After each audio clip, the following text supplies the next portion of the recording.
रात्रि का समय था। चंद्रमा की मंद रोशनी पृथ्वी पर बिखरी हुई थी। एक बूढ़ा थका हुआ कुत्ता सड़क पर चल रहा था। उसके कान झुके हुए थे और उसकी आंखों में वह चमक नहीं थी जो पहले हुआ करती थी। वह रुका और एक पुराने घर को देखा, वही घर जहां उसने अपने मालिक के साथ अपने जीवन के सबसे अच्छे साल बिताए थे। लेकिन आज वह दरवाजा उसके लिए बंद था। ये वही घर था जहां वह छोटे लड़के अहमद के साथ पड़े हुए थे। अहमद का हंसना, उसके साथ खेलना, ये सब इस कुत्ते की यादों में ताज़ा था। लेकिन जब अहमद बड़ा हुआ तो वह दुनिया में व्यस्त हो गया और एक दिन वह अलविदा कहे बिना ही चला गया। घर के अन्य लोग भी उसे डांटते थे और इस प्रकार उसका जीवन सड़कों पर खाक छानते हुए व्यतीत होने लगा। कुत्ते की आंखों में आंसू थे। वह अपनी आखिरी सांसें ले रहा था, लेकिन उसके दिल में एक आखिरी इच्छा थी। वह मरने से पहले अहमद को एक बार देखना चाहता था। लेकिन अहमद कहाँ था? क्या उसे उसकी याद भी थी? बूढ़े कुत्ते ने निर्णय लिया, चाहे कुछ भी हो वह अहमद को ढूंढ लेगा।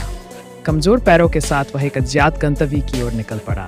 हर मोड़ पर अहमद की गंध की तलाश कर रहा था। राह आसान नहीं थी। भूख, प्यास और थकावट उसे बार बार गिरने पर मजबूर कर देती, लेकिन हर बार वह उठ जाता।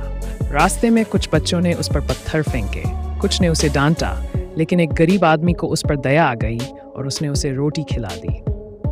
कई दिनों के बाद जब वह एक पार्क में पहुंचा तो उसे अचानक गंध महसूस हुई, वही गंध जो अहमद को वर्षों पहले मिली थी। उसका दिल तेजी से धड़कने लगा।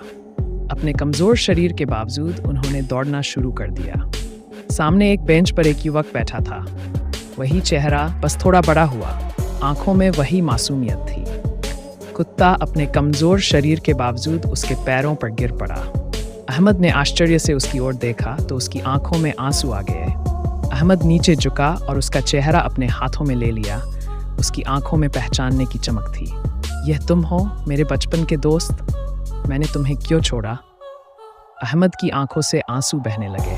कुत्ते ने आखिरी बार अपने मालिक की आंखों में देखा, मानो कह रहा हो, अब मैं शांति से जा सकता हूँ। और फिर वह हमेशा के लिए सो गया। अहमद ने उसे गले लगा लिया और जोर जोर से रोने लगा। कुत्ते की आखिरी इच्छा पूरी हो गई। वह अहमद से मिलने आया था और अब संतुष्ट था। ये कहानी साबित करती है कि जानवरों का प्यार सच्चा होता है। वे भूलते नहीं और हमेशा वफादार रहते हैं। अंत ये कहानी न केवल जानवरों के प्रेम पर बल्कि इंसान की बेवफाई पर भी प्रकाश डालती है। अगर आपके पास भी कोई वफादार पालतू जानवर है तो उसे कभी नज़रअंदाज न करें, क्योंकि उनमें भी भावनाएं होती हैं।